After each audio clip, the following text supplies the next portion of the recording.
va débuter avec l'event Marvel Age of Revelation.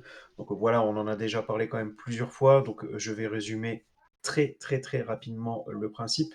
Il s'agit d'un event Marvel, tout comme One World Under Doom il y a quelques mois, sauf que cet event-là se focalise surtout au niveau des X-Men et aura donc pour but de relancer toutes les séries X-Men une fois que l'event sera terminé. Donc on a déjà quand même détaillé pas mal de numéros, que ce soit au niveau des titres principaux ou au niveau des tie-in, donc c'est-à-dire des titres pour aller au-delà, qui sont pas, qui sont liés à l'intrigue, mais qui ne sont pas considérés comme étant principaux. Donc on va revenir un petit peu dessus. Et voilà, on va vous présenter quelques nouveaux titres que nous avons pu avoir devant nous ces derniers temps. Bonsoir, c'est mieux quand j'active le micro. Ne me dites pas dans le chat qu'on m'entend pas parce que ça va barder sinon. J'ai corrigé. Voilà, j'ai pu corriger la slide au dernier moment parce que j'avais pas centré les images et ça m'a perturbé. Euh, Comme je suis pas à fond l'event, je le suis mais de manière un peu. Euh, je viens, je repars. Moi, je m'attelle plus au tie-in qu'à la trame principale. C'est pour ça donc que j'ai lu The Last Wolverine. Et j'ai toujours envie de dire Cloak and Dagger, parce que c'est comme ça qu'on les appelle. Mais cette fois-ci, c'est Cloak or Dagger, donc pas. Je sais plus quels sont leurs noms en français en plus. C'est pas la cape et l'épée? Ou Si, je crois c'est bien. peut-être l'ancienne trad. Voilà, donc là où avant c'est le Ah, machin ça, et c'est machin, possible. cette fois-ci c'est machin ou machin. Parce que voilà, ça fait partie un peu du. Ouais, cape et épée me confirme Bishop, donc ça doit être ça. Voilà, cette fois-ci, bon, voilà, évidemment, c'est l'Age of Revelation, donc on nous dit dans X années dans le futur, c'est un peu la merde, voici ce qui se passe. Et donc pour Cloak et Dagger, euh, la merde, c'est qu'ils ne peuvent pas être sur le même plan d'existence en même temps, ce qui fait que d'où, ben voilà, c'est l'un ou l'autre en fait qu'on peut avoir en train de sauver des gens. Euh, donc voilà, d'où le or qui change. Et bah voilà, comme la plupart des autres tie-ins, c'est un petit peu comment évoluent différentes parties du monde avec voilà le X-Virus hein, qui transforme les gens en mutants ou qui les tue, hein, s'il les transforme pas en mutants. Euh, et donc on les voit un peu affronter leur pan de problèmes, voilà, évoluer avec comment le X-Virus a changé bah, du coup Cloak and Dagger en la faisant comment on appelle ça voilà, ça les a fait évoluer pour voilà qu'ils peuvent plus être ensemble en même temps.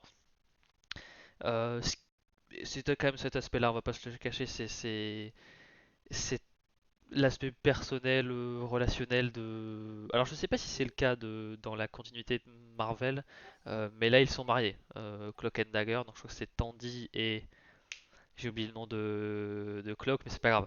Donc dans cet event-là ils sont mariés, je sais pas si c'est le cas aussi en-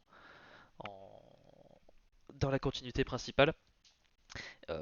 Donc voilà, d'où le drama un petit peu en plus qui fait que bah voilà ils peuvent pas être ensemble mais en fait ils sont mariés etc.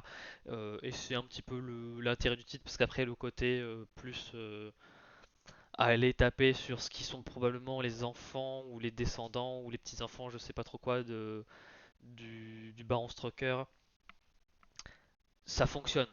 Voilà, mais je pense que quand tu fais une série sur Cloak and Dagger, l'intérêt c'est ben, la relation entre les deux, hein, vu que c'est quand même un tandem assez iconique et fort. Et là, c'est le cas pareil hein, pour ça. C'est un peu le morceau du titre qui est le plus intéressant. Même si, je vais quand même souligner que euh, sur tout voilà, le côté de les descendants de Strucker enlèvent des gens pour justement les faire passer dans le virus et faire des expériences et agrandir leur armée, etc. Donc il y a du kidnapping, etc. Et le titre a pas peur d'aller au bout des choses, hein. Voilà, par exemple, là, les descendants de Strucker enlèvent des gens pour les exposer au virus, donc avec une forte chance de mourir. Et en fait, ben, les gens ils meurent. En fait, juste, c'est pas juste Dagger arrive à les sauver à temps, quoi que ce soit. Non, non, ils meurent. Donc au moins le premier numéro a un peu eu les coronets, hein, pour dire ça dans la langue de Cervantes, de faire de tuer les civils. Voilà, c'est pas tout le temps le cas, donc c'était un petit peu plus couillu que d'habitude.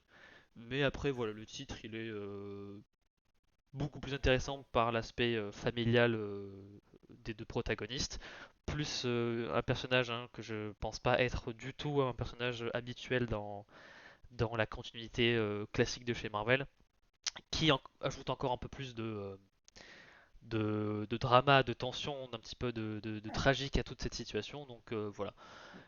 Et côté dessin, c'était bien. Rien de transcendant, rien d'extraordinaire que ça, mais ça fait très bien le café. Et je dirais même que j'ai préféré les dessins du Clock Or Dagger à The Last Wolverine, qui lui, pour le coup, graphiquement, et ça passe aussi, mais il y a quelques planches quand les personnages sont un petit peu plus éloignés du point de vue du dessin, où c'est un peu approximatif, un peu brouillon. Donc quand c'est en plus gros plan, ça passe, il n'y a aucun problème, etc. Mais ouais, il y a quelques petits ratés selon moi, selon mes goûts. Donc voilà. Après, je trouve que le pitch, le côté histoire hein, de The Last Wolverine est pour le coup plutôt pas mal. Où voilà, c'est Logan a donc rejoint, si j'ai bien compris, les rangs de Révélation. Euh, Trahit donc le nouveau Wolverine, hein, qui est le, quelqu'un qui a été maudit avec la malédiction du Wendigo, donc c'est pour ça qu'il est devenu tout blanc avec les yeux rouges et les machins. Et après que voilà, après que Logan l'ait trahi une fois qu'il était passé du côté de Révélation, il décide de prendre le, le nom de Wolverine, voilà, pour rendre hommage à ce qu'il devrait être, etc. Et il se retrouve un petit peu à défendre principalement le Canada, évidemment. Hein, Wolverine oblige, nous sommes au Canada, à Vancouver. Euh, et on voit aussi d'autres têtes familières de l'univers des X-Men, j'en dis pas plus. Eh bien, je te laisse la main sur. C'est quoi, c'est le Yes. troisième numéro? Oui, tout à fait. Ouais, au niveau de Martin, il fait à chaque fois les premiers numéros des différents one-shots, tandis que moi, je fais vraiment tous les numéros principaux. Donc là, j'en ai lu deux de plus, donc Amazing X-Men 3 et Book of Revelation 3. Et donc, on terminera ce petit tour des numéros dès la semaine prochaine. Et on aura terminé, donc par la même occasion, l'event Edge of Revelation. Et donc, on pourra également donner notre avis sur l'event dans son ensemble. Mais pour le moment, donc Amazing X-Men 3, donc qui est encore une fois un numéro principal. Franchement, j'ai trouvé ça un petit peu exagéré. Euh, il s'y passe pas grand-chose en fait. C'est-à-dire que en fait, on a encore droit à un numéro de transition. Euh, donc, dans le détail, on a quand même 6 planches de remise en contexte, où ils expliquent pourquoi ils font ci, pourquoi ils font ça, pourquoi c'est important, sachant qu'ils l'ont déjà dit par le passé. Ensuite, on a quelque chose comme 3 planches de combat. Et ensuite, on a encore une douzaine de planches pour dire ce qu'il faut faire.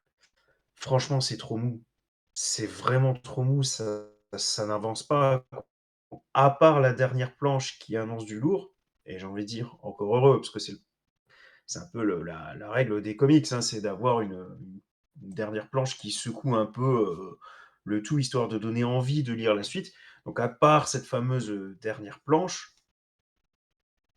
tout le reste, à peu de choses près, c'était pour dire qu'ils allaient passer d'un point A à un point B.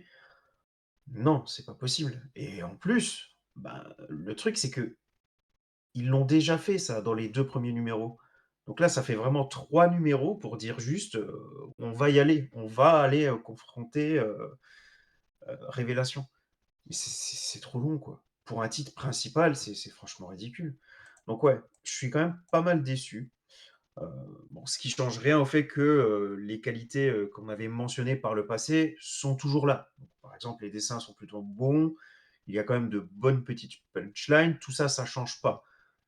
Là, au niveau de la punchline, il y en a une qui m'a quand même clairement fait rire. Donc, c'est un mutant du futur, donc de l'époque de Edge of Revelation, qui dit à Scott Summers, donc qui est Scott Summers, la version du passé qui les a rejoints pour les aider. Hein. Donc la version du futur dit à l'ancien Scott Summers, ça a fait une semaine que tu es là, donc sois mignon, tais-toi et écoute les grands en mode gamin, tu sais rien de ce qui se passe, tu viens juste d'arriver, donc laisse faire les grands. Et il lui répond: «Non, non, mais t'as raison, je viens du passé. T'as tout à fait raison». Tu sais, le passé, l'époque où les X-Men remportaient leur combat, quoi.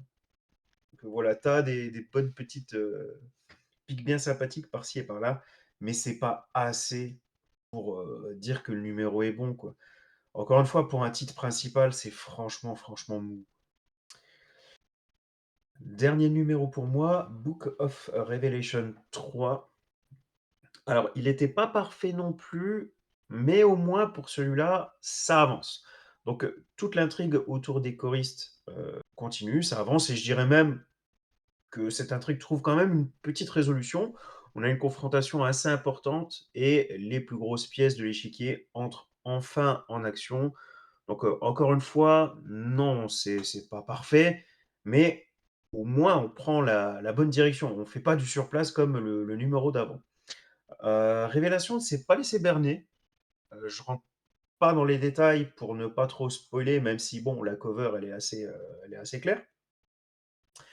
Donc je dis juste qu'il s'est pas fait berner et c'est vrai que ça m'a surpris parce que, au niveau des récits principaux, finalement, au niveau des numéros principaux, si on cumule le tout, bah, ça fait pas non plus des tonnes et des tonnes de planches.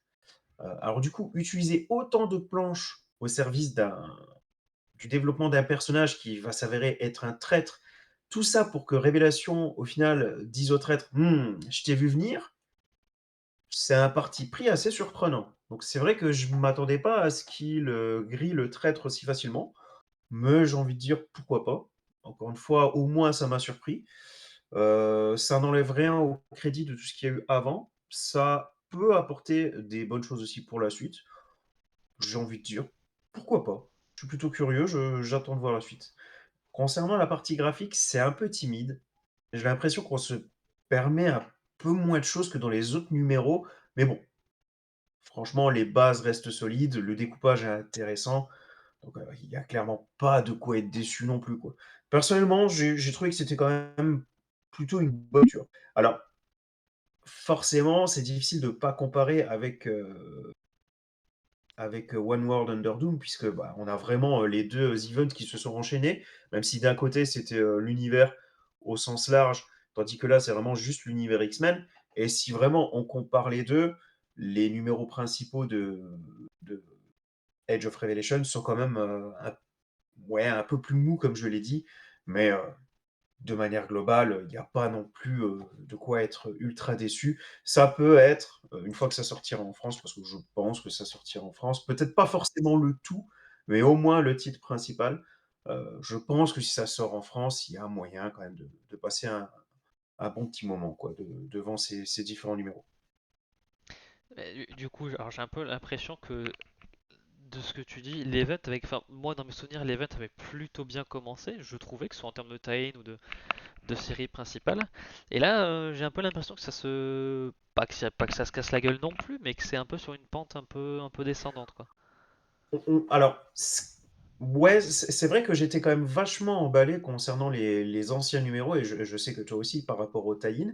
Alors, je dirais pas que ça se casse la gueule, mais moi je pars du principe quand même que là j'ai lu 2 des 3 derniers numéros, hein. J'en ai plus qu'un à lire moi au niveau des titres principaux et si on part du principe qu'on est vraiment dans la dernière ligne droite, je trouve ça fou de stagner autant. Je c'est plus ça le reproche que je fais. Alors, ça veut pas dire que ça se casse la gueule, ça veut juste dire que, les mecs, en tout et pour tout, je crois qu'il y a eu, 8 numéros principaux, donc c'est pas tant que ça quand même, pour, raconter une histoire, complète et on va dire conséquente avec son lot de répercussions pour la suite. Faut y aller. Donc là, avoir 2 numéros qui à chaque fois peuvent se résumer en deux trois planches, c'est un peu dommage quand même, je trouve. Donc c'est surtout ça le reproche que je peux faire, mais ça ne veut pas dire que c'est mauvais. Je dirais plutôt que par rapport à ce qu'on a eu avant, ça bouge pas autant. Voilà, on va plutôt le dire comme ça. Ok.